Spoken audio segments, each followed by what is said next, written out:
साहिवाल से खबर शामिल करेंगे। मियां मोहम्मद अमीन भट्टो की रिपोर्ट के मुताबिक वज़ीर आला पंजाब मरियम नवाज शरीफ का साहिवाल के अवाम से किया गया एक और वादा पूरा। साहिवाल इंस्टीट्यूट ऑफ कार्डियोलॉजी ने बाकायदा तिब्बी सहूलियात की फराहमी शुरू कर दी। अस्पताल में दिल के 30 साल मरीज मोहम्मद जफर की पहली एंजियोग्राफी की गई। Associate professor doctor Atif Imran और assistant professor doctor Mohammad Salim और डॉक्टर नजमुल साकिब पर मुश्तमिल टीम ने एंजियोग्राफी की।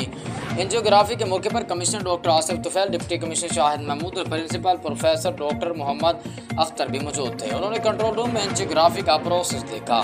इंस्टीट्यूट के क़याम से साहिवाल डिवीज़न के दिल के सैकड़ों मरीजों को जदीद तिब्बी सहूलियात मुयस्सर आएंगी। वज़ीर आला पंजाब ने इंस्टीट्यूट की तकमील में ज़ाती दिलचस्पी ली। डॉक्टर आसिफ तुफैल अस्पताल में 1.5 अरब रुपए से ज़ायद की जदीद मशीनरी नस्ब की गई।